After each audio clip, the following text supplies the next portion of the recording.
નમસ્કાર મિત્રો, ભૂપેશ્વર ચેનલમાં આપનું હાર્દિક સ્વાગત છે।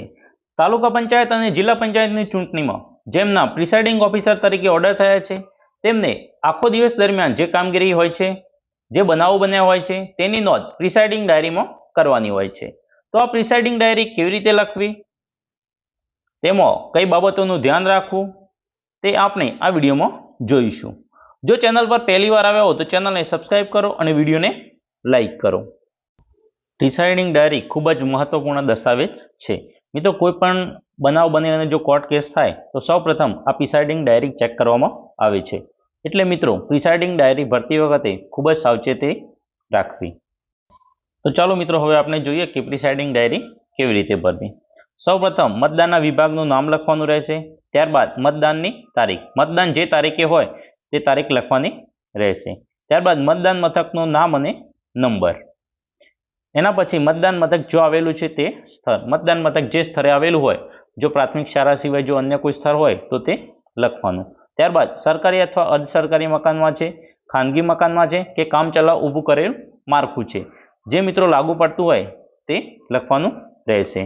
ત્યારબાદ 4 નંબરમાં સ્થાનિક કક્ષાએ ભરતી કરવામાં આવેલ મતદાન અધિકારીની સંખ્યા જો હોય તો, જો સ્થાનિક કક્ષાએ ભરતી કરવામાં આવેલી હોય મતદાન અધિકારીઓની તો તે અહીં લખવાનું રહેશે। 5 નંબરમાં યોગ્ય રીતે નિમાયેલ મતદાન અધિકારીની ગેરહાજરીમાં નિમાયેલ મતદાન અધિકારી જો હોય તો અને આવી નિમણૂકનું કારણ। તો મિત્રો જે મતદાન અધિકારીની નિમણૂક થઈ છે તો તે ગેરહાજર હોય અને એની જગ્યાએ જો બીજા કોઈ મતદાન અધિકારીની નિમણૂક કરવામાં આવી હોય તો આ લખવાનું છે, બાકી લાગુ પડતું નથી તે લખી શકો છો।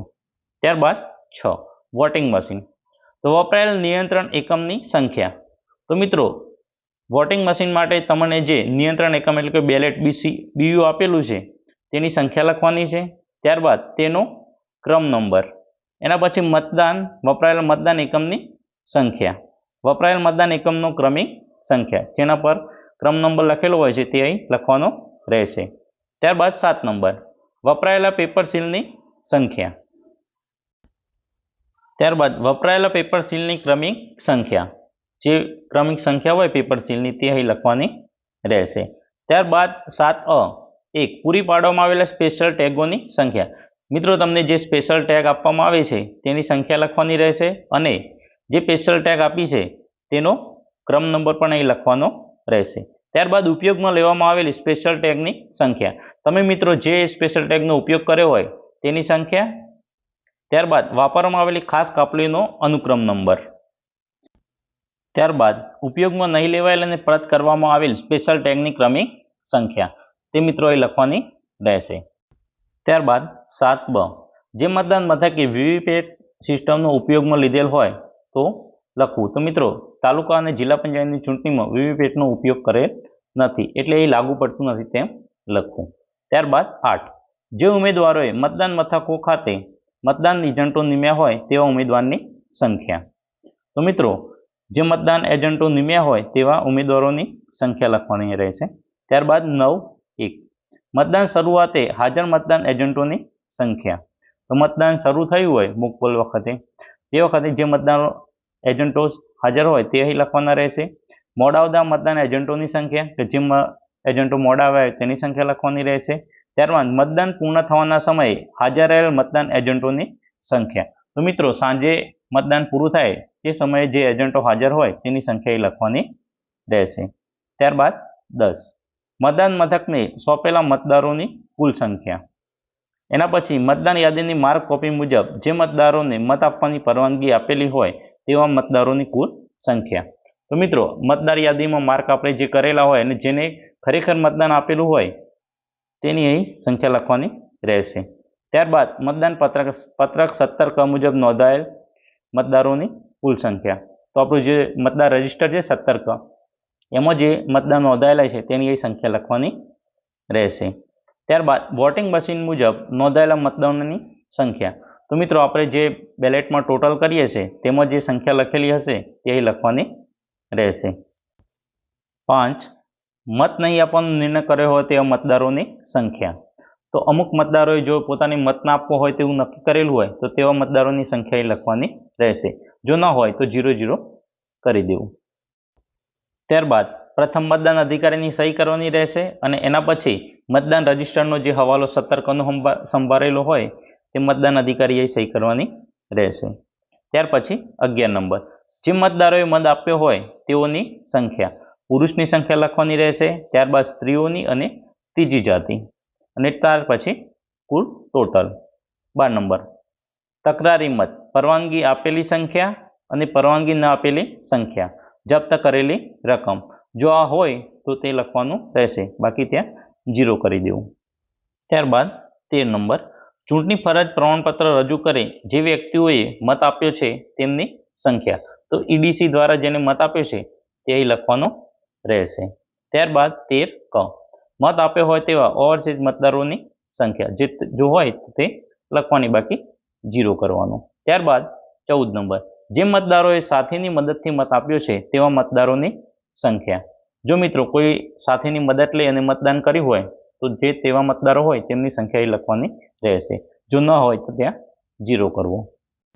ત્યારબાદ 15 નંબર, પ્રોક્સી દ્વારા અપાયેલ મતોની સંખ્યા. એના પછી 16 નંબર, સુપ્રત મતોની સંખ્યા. જો હોય તો લખવાનું, બાકી 0 લખવું. ત્યારબાદ 17, મતદારોની સંખ્યા. જેમની પાસેથી ઉંમરની બાબતમાં એકરારનામું લેવામાં આવ્યું છે તેઓની સંખ્યા. જેઓએ આવું એકરારનામું આપવાની ના પાડી હોય તેઓની સંખ્યા. તો મિત્રો આ જો હોય તો તે લખવાનું, બાકી 0 કરવું.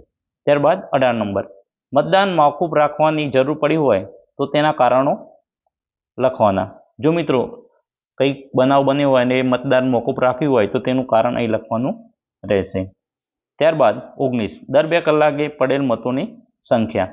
તો મિત્રો 2 કલાકે જે આપણે ઓકડા આપવાના હોય છે સ્ત્રી પુરુષ મતના, તે અહીં લખવાના રહેશે ટાઈમ મુજબ. ત્યારબાદ 19 બ, વિઝિટ સીટ મુજબ મતદાન મથકની મુલાકાત લેનાર મુલાકાતીઓની વિગત. તો મિત્રો તમારા મતદાન મથકે જે વિઝિટર એટલે કે ઝોનલ અથવા આસિસ્ટન્ટ ઝોનલ અથવા કોઈ પણ અધિકારી મુલાકાત લે તો તે સમયે કેટલું મતદાન થયું છે તે અહીં લખવાનું રહેશે. ત્યારબાદ 20 અ, મતદાનની સમાપ્તિ સમયે હરોળમાં ઉભેલ મતદારોને આપવામાં આવેલી સ્લીપની સંખ્યા. મિત્રો મતદાનનો ટાઈમ 6:30 છે. ત્યારબાદ જો મતદાન મથકો ગેટની અંદર આવેલા હોય તો તેમને જે કાપડીઓ આપવામાં આવેલી હોય છે તેની અહીં સંખ્યા લખવાની રહેશે. આ પૈકી છેલ્લા મતદારે મતદાન કર્યા બાદ મતદાન બંધ થયાનો સમય. તો જે મતદારો ગેટની અંદર આવી ગયા અને આપણે કાપડી આપ્યા પછી છેલ્લું મતદાન પૂરું થયું હોય તેનો ટાઈમ અહીં લખવાનો રહેશે. ત્યારબાદ 21 નંબર, ચૂંટણી અંગેના ગુનાઓની વિગત. અ, મતદાન મથકની 100 મીટરની અંદર પ્રચાર કરવો, બીજાના નામે મત આપવો, મતદાન મથક ખાતે રાખેલી સૂચનાઓ યાદી અથવા અન્ય દસ્તાવેજોનું વિકૃત કરવા, નાશ કરવા અથવા દૂર કરવા, મતદારોને લોંચ આપવી. જો મિત્રો આમાંથી કોઈ પણ ગુનો બનેલો હોય તો અહીં લખવાનું, બાકી આવો ગુનો બનેલ નથી એ રીતે લખી દેવું. ત્યારબાદ 22 નંબર, નીચેના કોઈ પણ પરિબળથી મતદાનને ખલેલ પડી હોય તે અથવા વિઘ્ન નડ્યું હોય તો મિત્રો કોઈ રમખાણ થઈ હોય, ખુલ્લેઆમ હિંસા થઈ હોય, કુદરતી આફત આવી હોય, મતદાન મથક પર કબજો જમાવવામાં આવ્યો હોય, વોટિંગ મશીન કામ કરતું અટકી ગયું હોય કે કોઈ અન્ય કારણ હોય તો મિત્રો તે લખવું. બાકી કોઈ રમખાણ થયેલ નથી, કોઈ હિંસા થયેલ નથી એવું લખી દેવું, અથવા કોઈ લાગુ પડતું નથી. ત્યારબાદ 23, મતદાન મથક ખાતે ઉપયોગમાં લીધેલ કોઈ વોટિંગ મશીન સંબંધે નીચે જણાવેલ મુજબ અબક મુજબ બન્યું હોય તો તે કારણોસર મતદાન નકામું ગયું હોય તો મિત્રો અહીં લખવાનું રહેશે. મતદાન મથકના પ્રિસાઇડિંગ ઓફિસરના કબજામાંથી ગેરકાયદેસર રીતે લઈ જવામાં આવી હોય. ત્યારબાદ આકસ્મિક રીતે અથવા ઇરાદાપૂર્વક ગુમ કરવામાં આવી હોય અથવા નાશ કરવામાં આવ્યો હોય તો તેની વિગત આપવાની રહેશે. તો મિત્રો જો આવું થયું હોય તો તે લખવાનું, બાકી ઇરાદાપૂર્વક આવું કંઈ થઈ બનેલ નથી તેવું લખી દેવું. ત્યારબાદ 24, ઉમેદવાર કે એજન્ટે કરેલી ગંભીર ફરિયાદો જો હોય તો. જો મિત્રો કોઈ ઉમેદવાર કે એજન્ટે ફરિયાદ કરી હોય તો તે અહીં નોંધવાની રહેશે, અને જો ન કરી હોય તો ઉમેદવાર કે એજન્ટ તરફથી કોઈ ફરિયાદ મળેલી નથી તેમ લખવું. ત્યારબાદ 25, કાયદો અને વ્યવસ્થાના ભંગના કિસ્સાઓની સંખ્યા. જો કાયદો અને વ્યવસ્થાનો જો કોઈ ભંગ થયો હોય તમારા મતદાન મથકે તો તેની સંખ્યા અહીં લખવાની રહેશે. 26, મતદાન મથક ખાતે આચરવામાં આવેલી ભૂલો અને ગેરરીતિઓનો અહેવાલ જો હોય તો મિત્રો જો એવી કોઈ ગેરરીતિ આચરેલી હોય તો તે અહીં લખવાની રહેશે. ત્યારબાદ 27, મતદાનની શરૂઆત પહેલાં અને જો જરૂરી જણાયું હોય ત્યારે નવા વોટિંગ મશીનનો ઉપયોગ થતો હોય ત્યારે મતદાન દરમિયાન જરૂર મુજબ મતદાનના અંતે સોગંદનામા કરવામાં આવ્યા હોય તો તે જણાવો. જો મિત્રો મતદાનની શરૂઆતમાં કે વચ્ચે કોઈ જરૂરિયાત જણાવી હોય તો તે અહીં લખવાનું રહેશે. બાકી મતદાન દરમિયાન કે વચ્ચે ઈવીએમ બદલવું પડેલ નથી તથા તમામ બધા જરૂરી દસ્તાવેજો સોગંદ કરેલા છે એવું લખી દેવું. ત્યારબાદ મિત્રો સ્થળ, તારીખ અને મતદાન મથકના જે પ્રમુખ પ્રિસાઇડિંગ ઓફિસર હોય છે તેની અહીં સહી કરવાની રહેશે. મિત્રો આ diary voting machine, visiting seat, સોર મુદ્દાનો અહેવાલ અને અન્ય સીલબંધ કાગળો ચૂંટણી અધિકારી છે તેના સમક્ષ ડિસ્પેચ તે સેન્ટર પરથી આપણે લીધેલા છે ત્યાં રિસીવિંગ સેન્ટર પર જમા કરાવવાનું રહેશે. તો મિત્રો આ હતું પ્રિસાઇડિંગની ડાયરી કેવી રીતે ભરવું તેનો સંપૂર્ણ વિડીયો. જો વિડીયો ગમ્યો હોય તો વિડીયોને લાઇક કરો, કોમેન્ટ કરો અને તમારા અન્ય મિત્રો અને બીજા ગ્રુપમાં શેર કરો. અને જો ચેનલ સબસ્ક્રાઇબ કરવાની બાકી હોય તો ચેનલને અત્યારે સબસ્ક્રાઇબ કરો. Thank you.